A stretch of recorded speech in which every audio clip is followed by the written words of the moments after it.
The email notification pinged on my computer at exactly 3:47 p.m. on a dreary Tuesday afternoon. I glanced at it while finishing up a client presentation, expecting another mundane company update or meeting request. Instead, I found myself staring at something that made my stomach drop. Team dinner, celebrating the Henderson Group partnership, sent to what appeared to be everyone in our department except me. I'm Paige, and I've been working at Blackstone Financial Advisors for 2 years now. Not the most senior person on the team, but certainly not the newest either. I've consistently met my targets, contributed to successful client acquisitions, and even took on extra projects without complaint. Yet here I was, apparently the only one not invited to what seemed like the most important team celebration of the year. The Henderson Group deal had been massive for our firm. We'd been working on it for months, and while I hadn't been the lead, I'd contributed significantly to the research and analysis that helped seal the partnership. The investor they'd brought in was apparently some big shot from the West Coast, Richard Henderson himself, and rumor had it he was considering expanding his investment portfolio through our firm. I tried to focus on my work, but my mind kept wandering back to that email. Was it an oversight? Had I done something wrong? The rational part of my brain told me to just ask someone about it, but the insecure part, the part that had been growing louder lately, whispered that maybe I wasn't as valued as I thought. Around 4:30, my colleague Jessica stopped by my desk. Jessica and I had started around the same time, and we'd always had a friendly relationship, though I wouldn't call us close friends. "Hey, Paige, are you excited about dinner tomorrow night?" she asked. Then immediately her face fell as she realized her mistake. "Oh God, you got the invite, right?"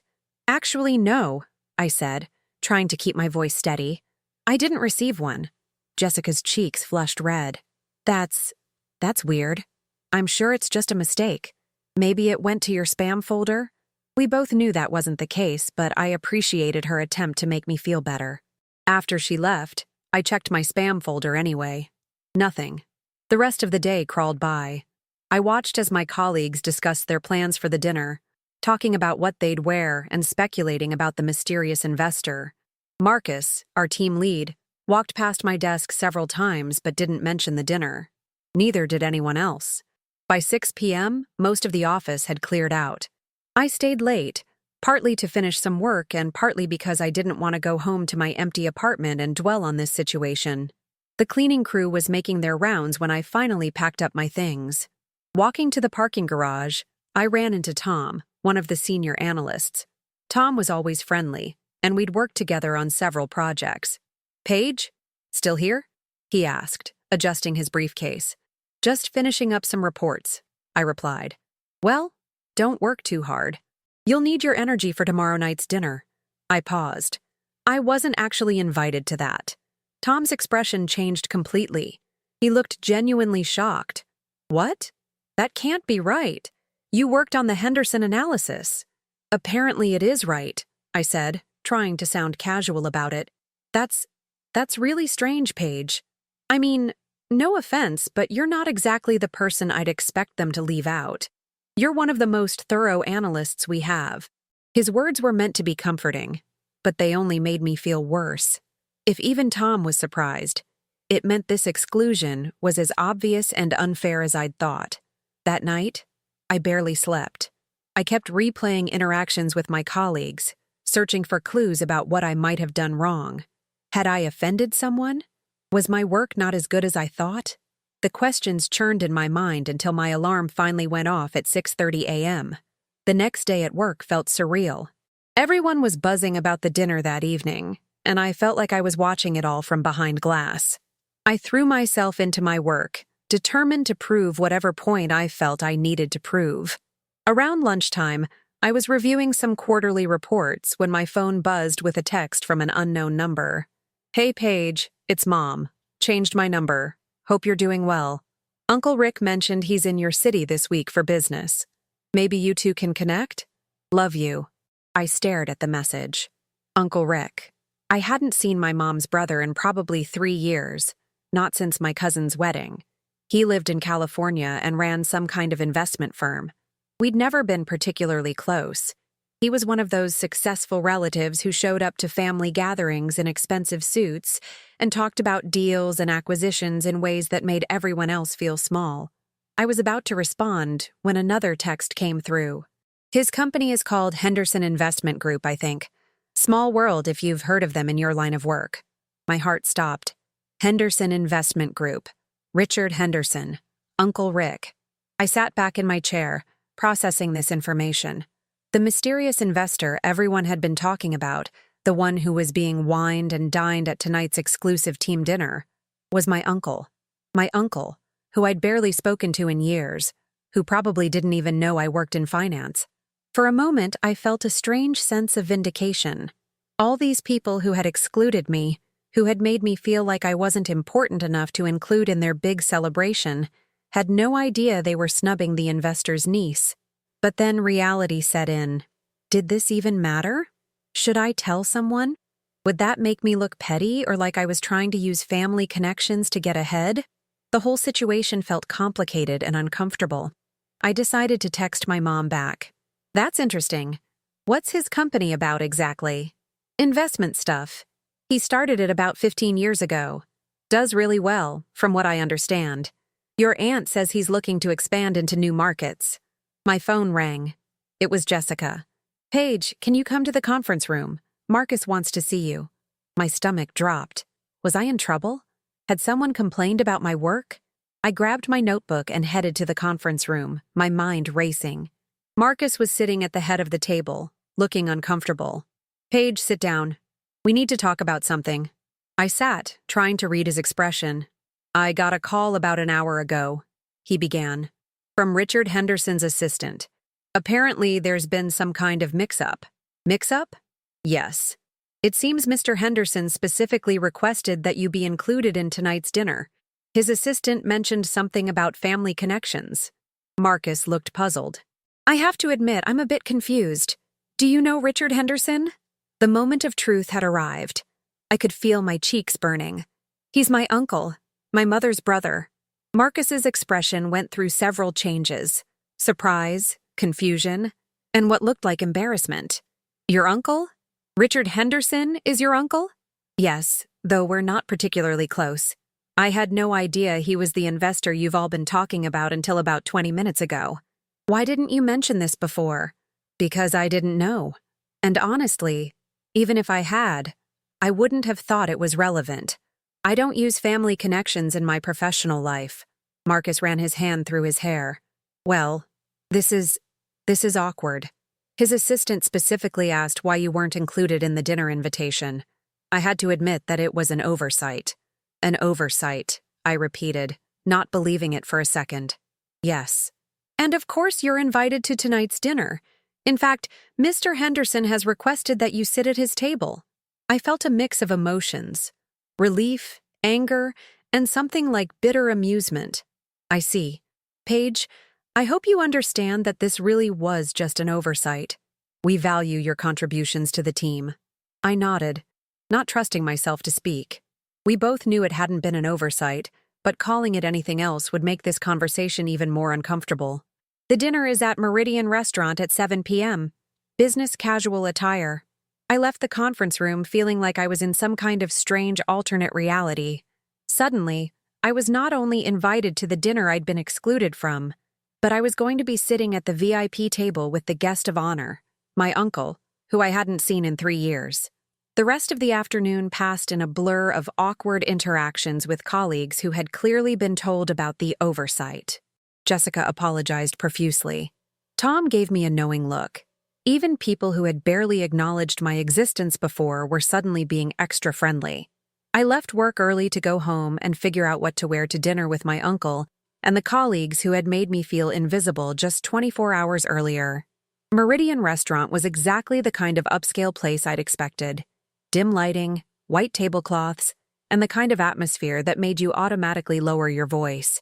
I arrived precisely at 7 p.m., wearing my best black dress and the pearl necklace my grandmother had given me.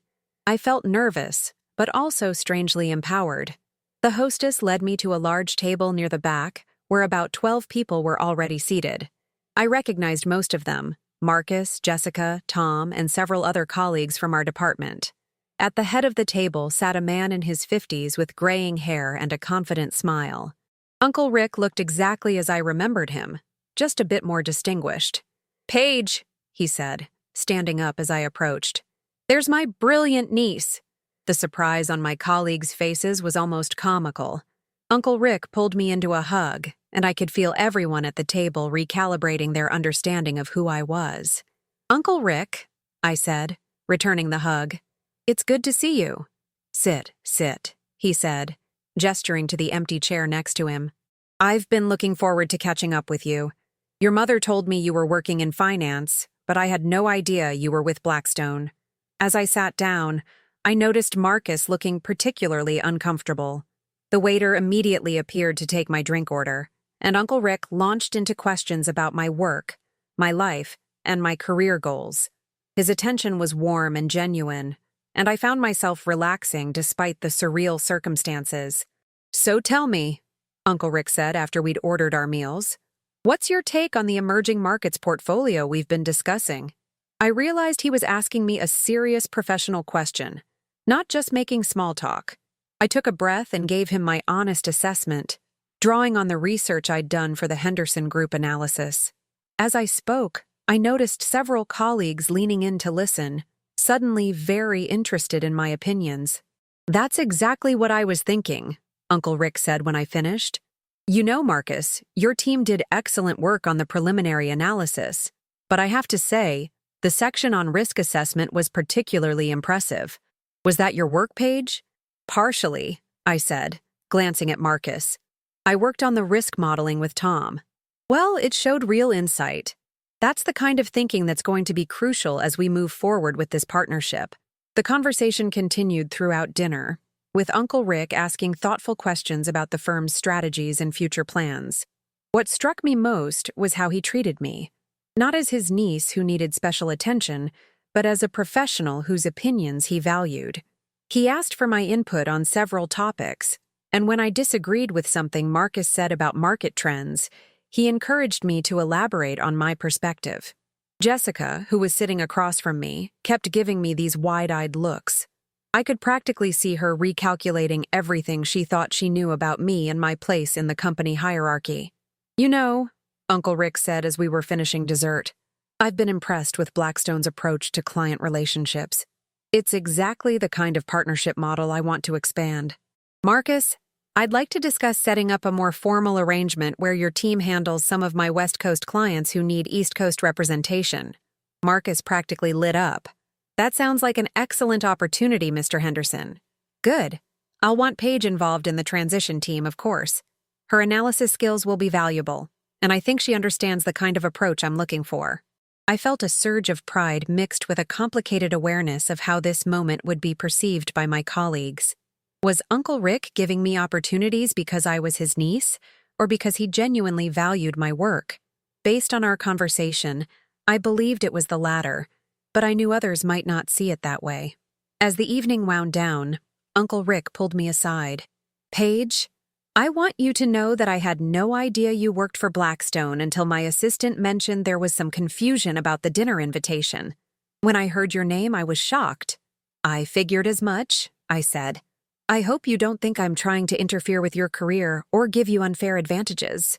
From what I can tell, you don't need my help. You're doing excellent work on your own merit."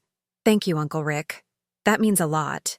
But I have to ask, why weren't you originally invited to this dinner?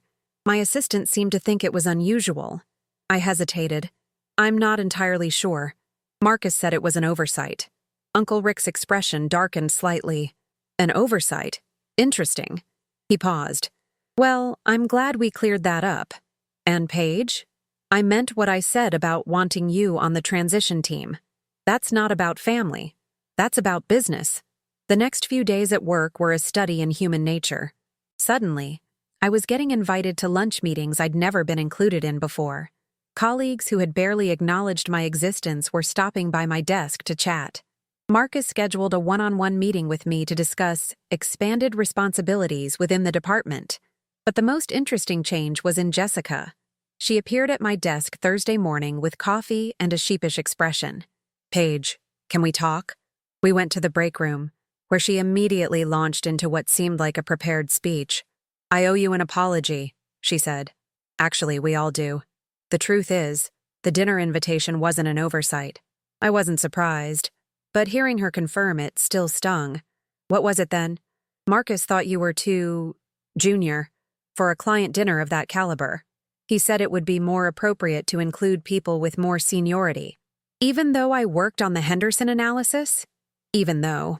And honestly, some of us went along with it because… She paused, looking uncomfortable.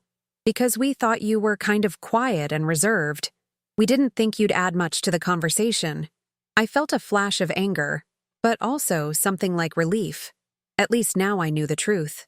Jessica, I appreciate your honesty, but I have to ask, are you apologizing because you feel bad about what happened, or because you found out who my uncle is? She had the grace to look embarrassed. Both, I guess, but mostly because I realized how wrong we were about you. Watching you at dinner, seeing how you handled yourself, how knowledgeable you are, it made me realize that we never really gave you a chance to show what you could do.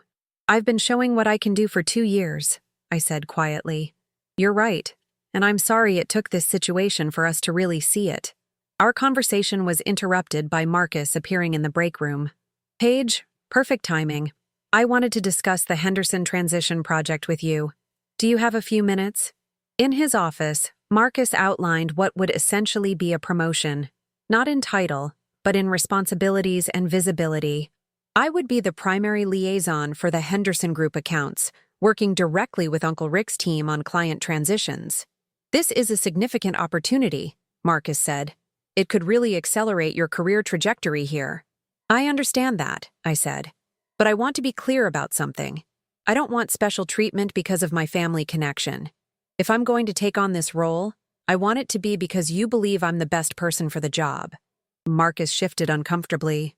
Of course, your family connection is incidental. Your work speaks for itself. We both knew that wasn't entirely true, but it was the story we needed to tell ourselves to move forward. That afternoon, I called my mom to thank her for sending Uncle Rick's contact information, though I didn't tell her the whole story. Then I called Uncle Rick. Uncle Rick, I wanted to thank you for dinner last night and for the opportunities you're creating. Paige, you don't need to thank me. Like I said, this is business. I know, but I also know that my colleagues are going to assume I'm getting special treatment because we're related. I want to prove that I deserve whatever opportunities come my way. I have no doubt you will. But Paige, let me give you some advice. In business, relationships matter. The fact that we're family doesn't make your work less valuable or your contributions less meaningful. Don't let anyone make you feel like you need to apologize for who you're related to. I just want to succeed on my own merit. You already are. The work you've done, the insights you shared at dinner, that's all you. I may have opened a door, but you're the one who's going to walk through it and show everyone what you're capable of. 3 weeks later, I was presenting the Henderson Group transition plan to the entire senior team. As I looked around the conference room at faces that were now paying attention, really listening to what I had to say, I reflected on how much had changed. The exclusion from that dinner had hurt, but it had also taught me something important about workplace dynamics and my own worth. I realized that I had been too willing to stay in the background, too accepting of being overlooked. Uncle Rick's unexpected appearance in my professional life had forced me into the spotlight, but it had also shown me that I belonged there. Yes, family connections had opened doors for me, but I was the one who had to walk through them, and I was determined to prove that I deserved every opportunity that came my way. As I concluded my presentation to enthusiastic approval, I caught Marcus's eye. He nodded with what looked like genuine respect. It had taken an embarrassing revelation about family connections to get here, but I was finally being seen for who I really was. Not just Richard Henderson's niece, but Paige, the analyst who had always been capable of more than anyone bothered to notice. Sometimes the most important invitations are the ones that come after you've already proven you don't need them.